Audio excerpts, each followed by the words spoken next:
Bonjour et bienvenue pour ce nouveau tutoriel sur Cinema 4D. Alors cette semaine un tutoriel pour la série Expresso en pratique, même s'il y aura pas énormément d'Expresso dedans, finalement c'est un truc vraiment trop basique, mais je le mets dans Expresso en pratique parce que ça colle un peu avec le sujet, donc ça va. Certains de mes abonnés ont encore un peu de mal à comprendre l'utilisation de Expresso. L'utilisation des Expresso dans les scènes Cinéma 4D. À quoi ça peut bien leur servir, par exemple. En fait, Expresso, c'est assez simple à comprendre, mais c'est plus simple quand on rencontre un cas où on en a besoin. C'est-à-dire qu'à partir du moment où on rencontre un cas où justement Expresso peut venir aider, et qu'on l'utilise et qu'on se rend compte que effectivement ça aide beaucoup, à partir de ce moment-là, on arrive à mieux saisir en fait l'utilisation d'Expresso dans le cinéma 4D. Donc aujourd'hui, je vais réexpliquer rapidement à quoi sert Expresso, parce que c'est en fait tout simple. Et puis on va le voir en fait comment il peut nous servir pour régler certains soucis tout bêtes. Pour bien comprendre Expresso, en fait il n'y a qu'une seule chose qu'il faut vraiment comprendre. Une petite phrase toute simple. Expresso sert à manipuler les paramètres des objets d'une scène dans Cinema 4D grâce à un système de liens représenté visuellement par des schémas. Cette petite phrase, qui est vraiment pas compliquée à comprendre, ça résume tout Expresso. Donc vraiment simple, Expresso sert à manipuler des paramètres, donc les paramètres des objets. Donc ça peut être la position d'un objet, ça peut être son biseau, ça peut être la couleur d'une texture, ça peut être n'importe quel élément dans Cinema 4D, donc un paramètre de Cinema 4D, grâce à un système de liens représenté visuellement par des schémas. C'est-à-dire que Expresso c'est une feuille de schéma, on a des liens qui sont représentés visuellement dans ces schémas, et ces liens représentent justement les manipulations des différents paramètres. Donc quand on a compris ça, on a compris Expresso. C'est-à-dire qu'il n'y a rien de plus. Après, il y a des liens particuliers qui permettent de manipuler plus en profondeur les paramètres, mais bon, ça s'apprend au fur et à mesure. Au fur et à mesure qu'on en a besoin, on les teste, on les essaye, on regarde un peu à quoi ils servent, et puis tous ces éléments qu'on appelle des nœuds, on finit par comprendre vraiment à quoi ça peut nous servir dans les scènes. Mais ce qu'il faut vraiment comprendre, c'est que Expresso sert à manipuler des paramètres des objets de la scène. Il n'y a rien d'autre à savoir en fait. En gros, c'est ça, Expresso, ça sert à rien d'autre. Donc on va voir un petit exemple, d'abord, parmi les plus simples pour comprendre en fait justement ce système. Je vais faire une sphère et un cube. Alors on va faire un cube de 50 cm. J'ai dit 50. Voilà, 50 cm. Et je vais faire une sphère de la même dimension à peu près. C'est-à-dire qu'ici je mets 25, c'est le rayon. Donc ça fait 50 aussi. Voilà, je les mets côte à côte sur l'axe X. Ça n'a pas d'importance. Et je vais ajouter mon tag Expresso. Alors il faut savoir que pour utiliser Expresso dans une scène, il faut ajouter le tag Expresso, ça c'est obligatoire. Le tag Expresso, on le met où on veut, c'est-à-dire que je pourrais le mettre sur la sphère, je pourrais le mettre sur le cube, je peux tout à fait créer un autre objet et puis le mettre dessus. Alors, par convention, on le met généralement sur un neutre, c'est plus propre. Donc, on ajoute un neutre, on fait un clic droit dessus, propriété Cinema 4D, et on ajoute ici le tag Expresso. Ça permet en fait d'avoir l'Expresso sur un élément séparé, ça permet d'éviter de s'emmêler un peu les choses. Ça ouvre cette fenêtre quand on l'ajoute, ça vous devez commencer à connaître si vous suivez mes tutoriels sur Expresso, avec ici le expool qui liste en fait tous les nœuds que on peut avoir besoin par catégorie. Donc je vais faire ça comme ça, histoire de tout faire rentrer dans la fenêtre. Parfait. Et ça, donc ça c'est ma feuille de schéma. Et c'est là-dedans que je place les éléments que je veux contrôler. Les éléments qui ont des paramètres que je veux contrôler. Alors par exemple, je peux ajouter ici la sphère et le cube, j'ai juste à les faire glisser dedans. La sphère et le cube. Et je peux donc, comme je dis, ici représenter visuellement des liens entre les paramètres de ces objets. Ici, pour la sphère, j'ai tous ces paramètres de disponibles en cliquant soit sur le petit carré bleu, soit sur le petit carré rouge. Et pareil pour le cube, ici, j'ai tous ces paramètres de disponibles en cliquant soit sur le petit carré bleu, soit sur le petit carré rouge. Vous voyez, quand je clique dessus, j'ai des déroulants qui me donnent accès en fait à tous les paramètres de ces éléments. La différence entre ce carré-là et ce carré-là pour chaque objet, c'est que ici, ce sont les paramètres que l'on va modifier sur la sphère, et ici, ce sont les paramètres que l'on va lire pour aller modifier autre chose. Donc ici, c'est tout ce qui est entrant, et ici, c'est tout ce qui est sortant.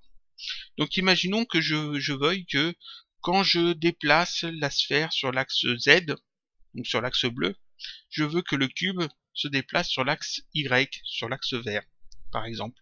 Donc ici, je vais aller chercher dans la sphère l'axe Z en sortie.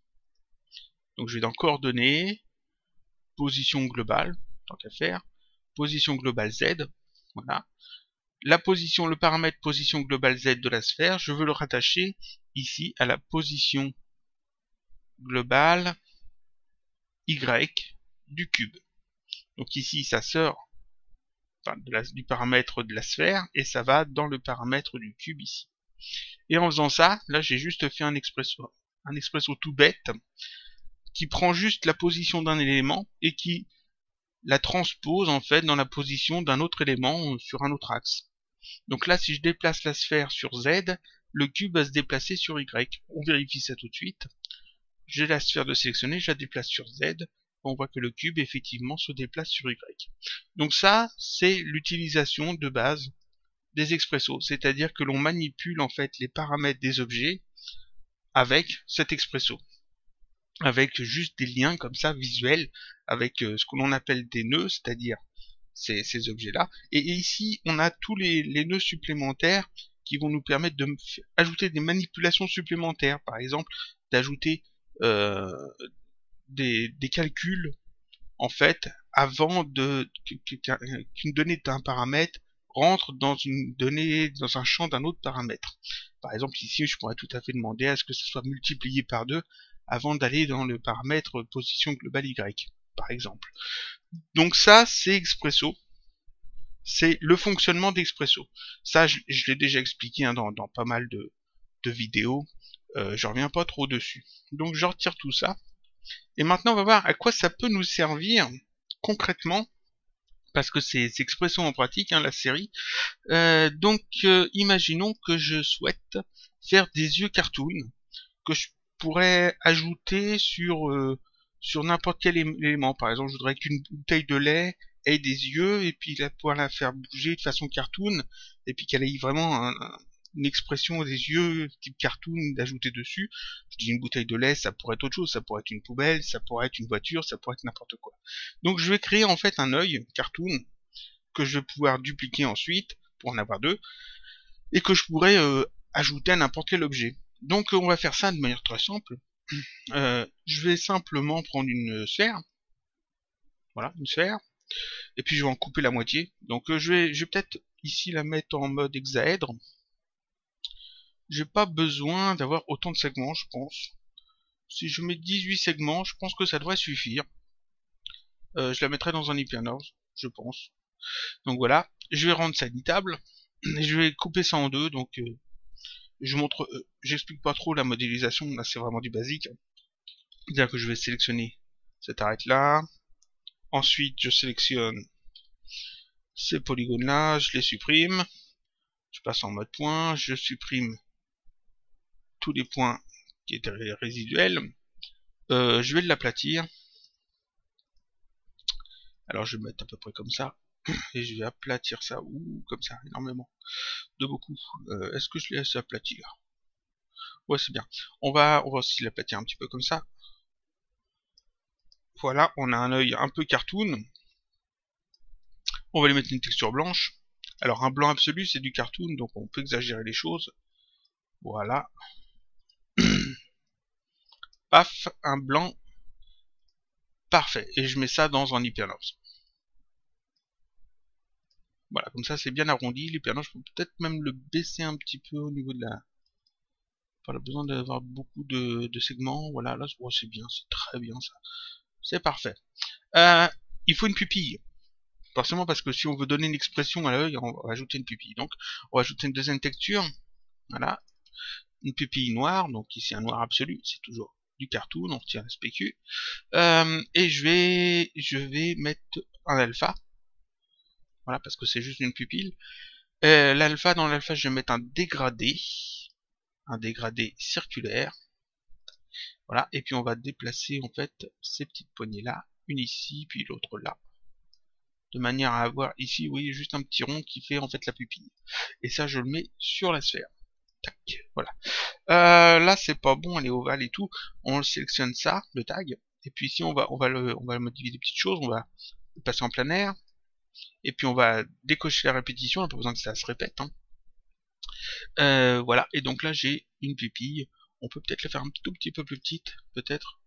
On va aller retoucher un petit peu le dégradé. Tout petit peu plus petit. Comme ça. Encore un peu plus petit. Non, non, c'est bien là.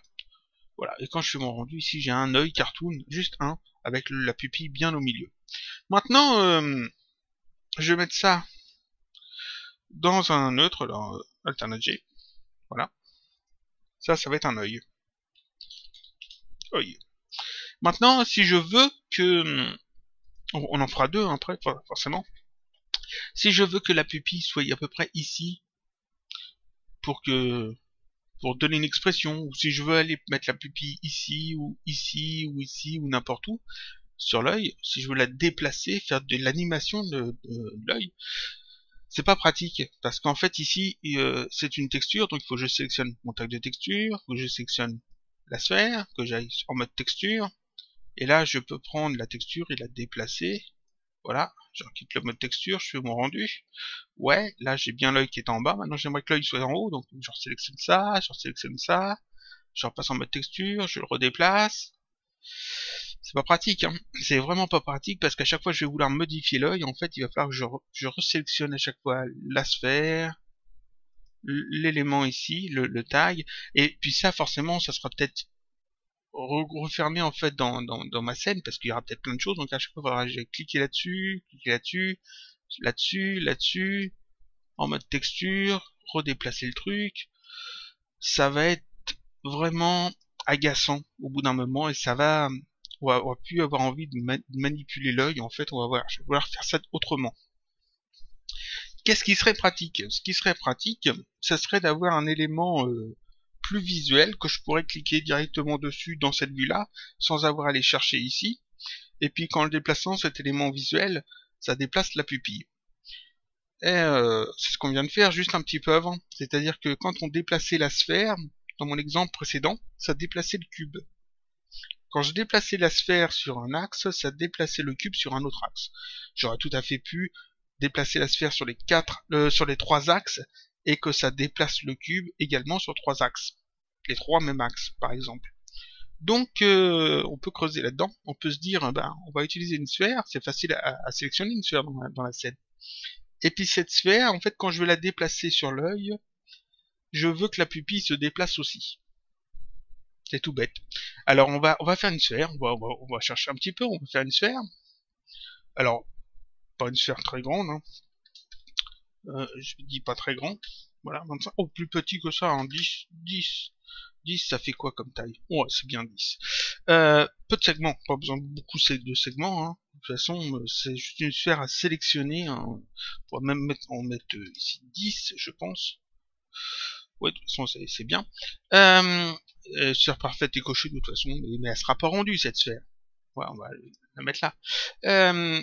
On va lui donner une couleur. Alors déjà, elle sera pas rendue, donc ici, on va mettre ça en rouge. C'est-à-dire que ici, quand je fais le rendu, elle apparaît pas au rendu. C'est juste un aide visuel. Alors, on va lui mettre une couleur. Donc, je vais pas mettre une texture, parce que ça fera une texture de plus dans ma scène. J'ai pas besoin d'une texture. C'est juste un élément que je veux pouvoir cliquer dessus comme ça dans la scène. C'est-à-dire que ça, quand c'est fermé, je veux juste cliquer comme ça et puis que ça la sélectionne. Donc d'ailleurs, cette sphère, on va la positionner comme ça. On va la mettre à peu près là. Et je vais la mettre ici dans mon groupe œil. Voilà. Comme ça, je peux fermer le groupe et de toute façon, quand je clique dessus, ça la sélectionne. C'est parfait. Donc cette sphère, je la sélectionne et je vais lui mettre une couleur. Donc je vais dans base. Ici, couleur d'affichage, je vais mettre activé. Et là, je vais choisir une couleur. Donc on va prendre du orange. Parce que vous savez maintenant que j'aime bien le orange. Voilà. Comme ça. Un orange bien visible. On peut donc sélectionner facilement cette sphère qui n'est pas affichée au rendu.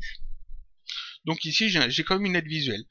Maintenant, quand je déplace cette sphère, ça fait rien, parce qu'en fait, ici, il n'y a rien.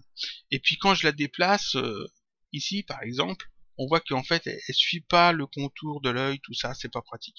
Donc je vais ajouter un petit élément en plus, je vais clamper, entre guillemets, cette sphère sur la surface de l'œil. Alors ça, clamper, je l'ai déjà montré dans un autre tutoriel, c'est-à-dire je vais ajouter une contrainte qui va dire à la sphère, tu restes toujours à la surface de tel objet. Donc ici, je sélectionne ma sphère, je vais même la rendre éditable, hein.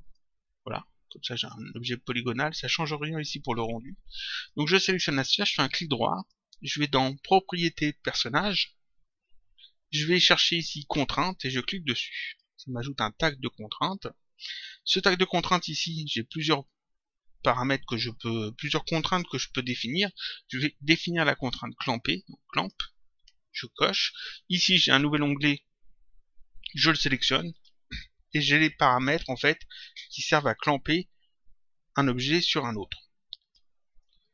Ça, on l'avait déjà vu dans une vidéo réponse aux questions où je montrais comment faire flotter une bouteille à la surface de l'eau.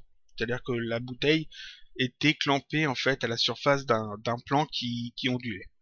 Donc ici c'est le même système, hein. Donc je sélectionne bien le tag, je vais bien dans clamper. Je demande à ce que la sphère sur laquelle est le tag soit clampée, c'est-à-dire fixée, ici en mode fixé, à la surface, donc ici je mets surface, à la surface de quoi? Eh bien de cette sphère, je la mets là dans la cible, et puis ici en aligné je vais mettre en Z-. C'est-à-dire que l'axe Z va se tourner en fait de manière à ce qu'il soit toujours dans le bon sens. Et donc en faisant ça, maintenant la sphère est obligatoirement au centre, à la surface de l'œil. Ici je vais mettre distance 0. Voilà, pour qu'il n'y ait pas de distance. Ici si j'augmente la distance en fait, j'augmente la distance de la sphère par rapport à la surface. Je veux pas ça, donc je mets 0. Maintenant ici si je déplace cette sphère, ben, ça je peux tout refermer. Si je déplace cette sphère, voilà, on peut voir qu'en fait elle reste toujours à la surface. Vous voyez que là je peux pas dépasser. Et puis ici vous voyez qu'elle s'est déplacée suivant la courbure de l'œil. C'est-à-dire que si je la déplace comme ça, on voit qu'elle reste quand même sur la surface de l'œil toujours. N'importe où que je la sélectionne, je la déplace, elle restera toujours à la surface de l'œil. Donc ça c'est quand même vachement pratique. Parce que là je sais que cette sphère-là restera toujours sur l'œil. Donc je peux pas me retrouver avec cet élément-là totalement ailleurs dans ma scène. Elle sera toujours attachée à l'œil. Donc seulement là, quand je la déplace, ça change rien pour la pupille. Et donc c'est là qu'intervient Expresso. Donc je vais ajouter mon Expresso sur l'œil ici. Je l'ai pas ajouté ailleurs? Non. Donc je vais faire un clic droit, propriété Cinema 4D, Expresso. Voilà, mon Expresso est ajouté. Ça m'a ouvert ma fenêtre. Et donc, qu'est-ce que je veux modifier? Ben, je veux modifier en fait la position de la pupille en fonction de la sphère. La sphère, c'est ce qui va me servir à contrôler la pupille. Donc, j'ai besoin ici d'ajouter là-dedans la sphère qui est ici. Ça va être mon objet de contrôle. Je vais l'appeler d'ailleurs contrôle, tiens, histoire que ce soit plus clair. Hop, contrôle. Comme ça, on fait ça. Pour l'instant, je ne mets que ça. Qu'est-ce que j'ai besoin de récupérer sur cette sphère? J'ai besoin de récupérer ses coordonnées. Je veux connaître en fait les coordonnées de cette sphère. Et donc je vais aller chercher ici dans le petit carré rouge parce qu'on va les utiliser. Donc c'est pas des coordonnées qu'on fait rentrer dans la sphère, c'est des coordonnées qu'on va lire depuis la sphère. Donc ici dans le petit carré rouge, je clique dessus, je vais dans coordonnées, je vais dans position. Alors on pourrait prendre position globale, mais si je prends position, ça permet d'avoir les positions par rapport à l'objet parent, c'est-à-dire par rapport au groupe œil. Donc ça suffit. Donc position, je l'ajoute. Ça va me donner en fait la position de la sphère. La rotation, c'est bien aussi. Donc je vais prendre aussi la rotation. Tant à faire. Donc clique ici, coordonnées, et ici rotation, pareil. Position et rotation. Donc là j'ai la position et la rotation de cette sphère qui sortent ici par ces deux peurs. Ça c'est génial. Bon, c'est très bien. Donc je peux, comme ça, je peux sélectionner ma sphère facilement. Je peux la déplacer sur l'œil où je veux. Et puis c'est parfait. J'ai sa position et sa rotation qui sont conservées. Et puis bah c'est très bien. Seulement ça bouge toujours pas la pupille. Alors comment je peux faire pour bouger la pupille? Pour dire que ces éléments-là doivent aller en fait dans les paramètres de la pupille. La pupille, c'est une texture. Donc par défaut, on peut dire bah tiens, on va prendre la texture. C'est tout bête, donc je prends la texture. Tac.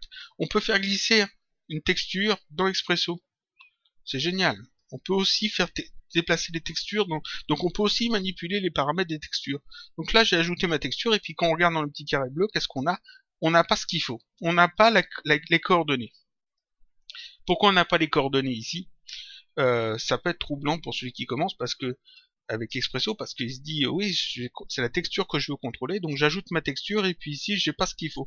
Parce qu'en fait, ici, c'est les paramètres de la texture, mais c'est pas les paramètres de position de la pupille. Ici, c'est seulement les paramètres de la texture, c'est-à-dire tous les éléments de la texture.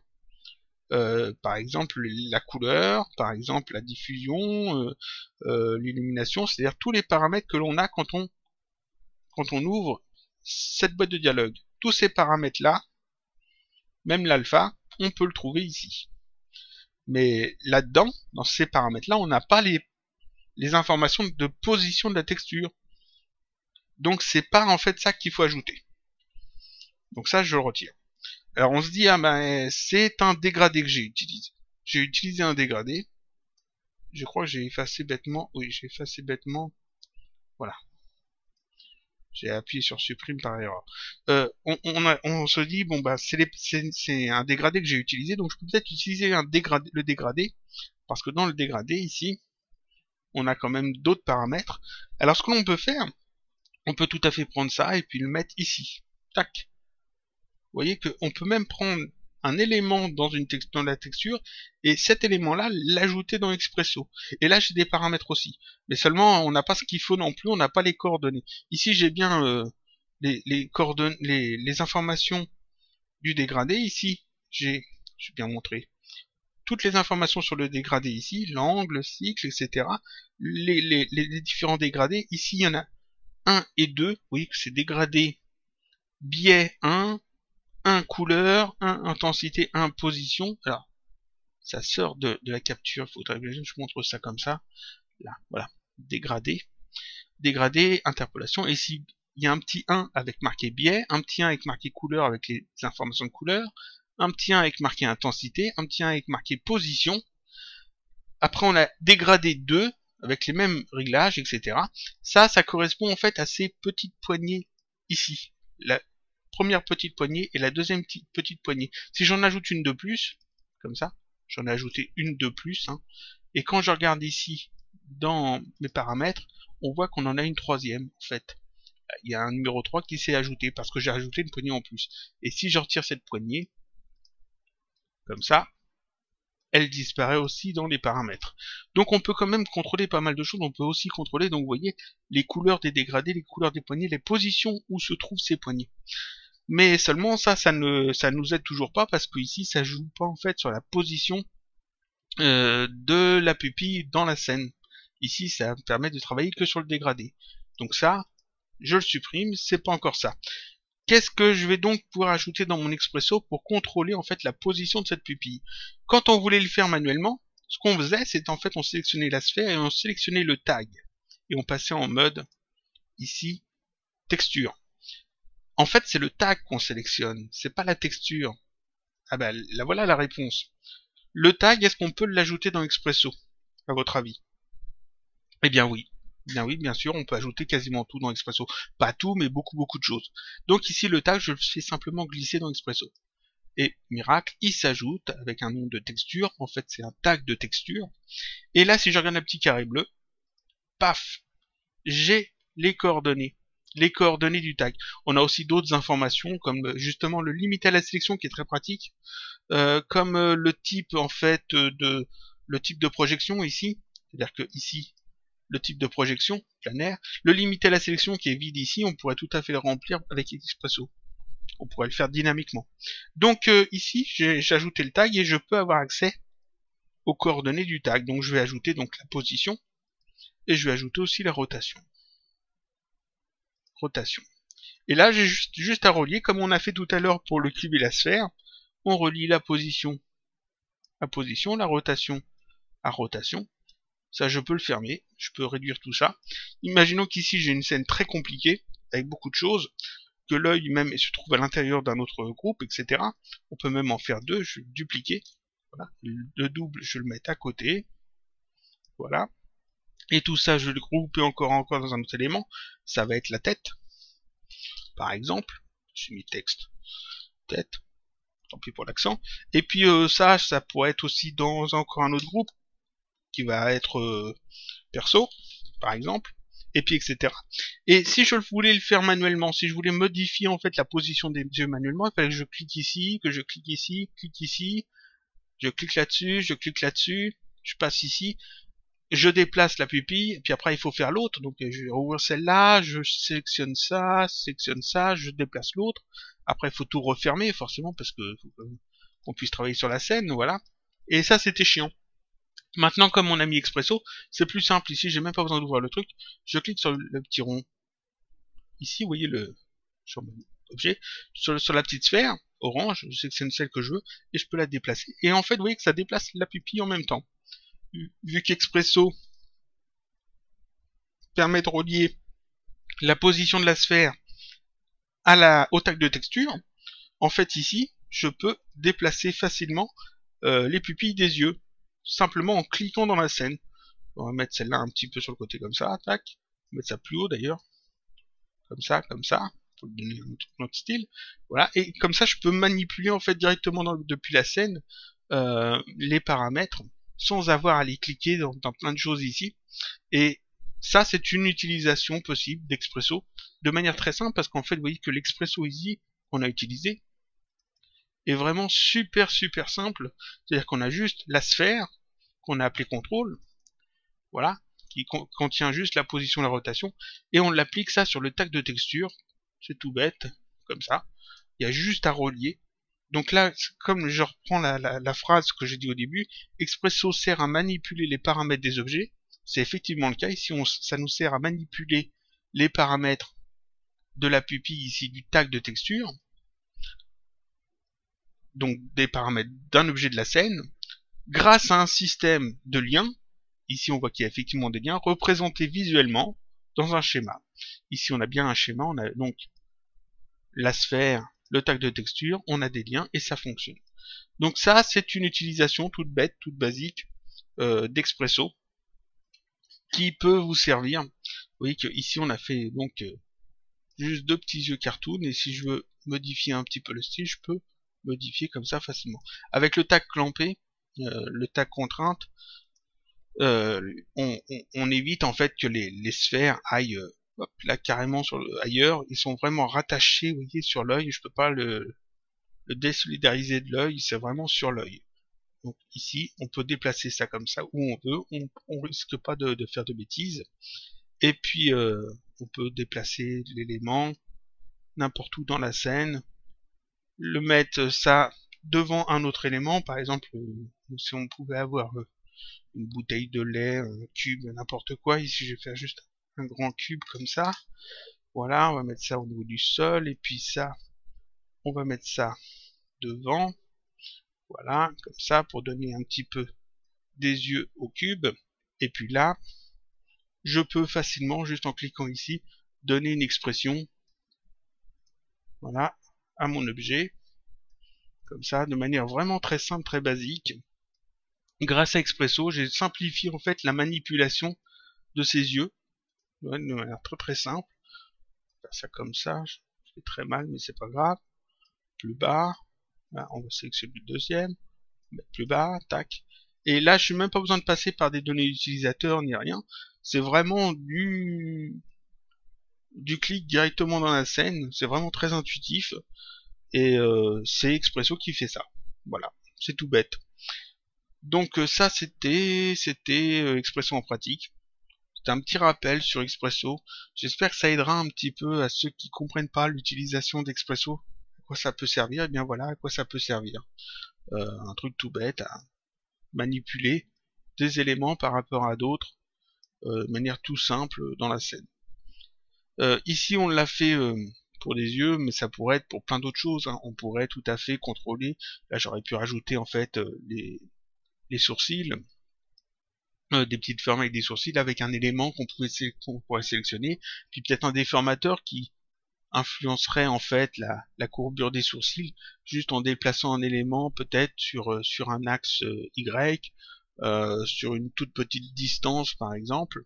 On pourrait faire beaucoup plus de choses. On pourrait rajouter en fait des données utilisateurs sur les sphères. Par exemple, je pourrais tout à fait cliquer sur la sphère et puis ici avoir un onglet supplémentaire avec des données utilisateurs. Puis quand je clique sur cet onglet, que je puisse par exemple modifier par exemple la, la taille du dégradé. Ces deux petites poignées là, par exemple, on a vu qu'on pouvait les manipuler dans Expresso. Je peux tout à fait jouer avec leur position. Je pourrais tout à fait demander à ce que ces poignées là soient repoussées comme ça. Voilà. Et puis que ça joue en fait justement sur la taille en fait des yeux, par exemple, ou alors les remettre là, ça va prendre une taille correcte, voilà, et puis jouer par exemple avec leur couleur, par exemple changer ici la couleur, avoir des yeux qui vont plus vers le bleu, tac, yeux bleus, ou d'une autre couleur. Donc on pourrait comme ça contrôler pas mal de choses, mais voilà. Ici on a vu une utilisation toute basique, toute simple d'Expresso, simplement en reliant deux nœuds tout bêtes pour faire quelque chose, pour résoudre un problème, c'est-à-dire qu'au lieu d'avoir à aller cliquer à chaque fois dans tous les liens pour aller chercher où est-ce qu'est la sphère, ensuite le tag de texture, passer en mode texture, déplacer la texture, etc. etc. Ici j'ai juste à, je referme ça, j'ai juste à cliquer sur la petite sphère et la déplacer pour contrôler les yeux. C'est quand même vachement pratique. Voilà, ça c'était un petit tutoriel sur Expresso en pratique. Pour la série Expression pratique. Je pense avoir tout dit là-dessus, oui. On en verra d'autres, forcément, j'en ai plein d'autres à faire. Je vous dis à bientôt pour un prochain tutoriel, toujours sur Cinema 4D.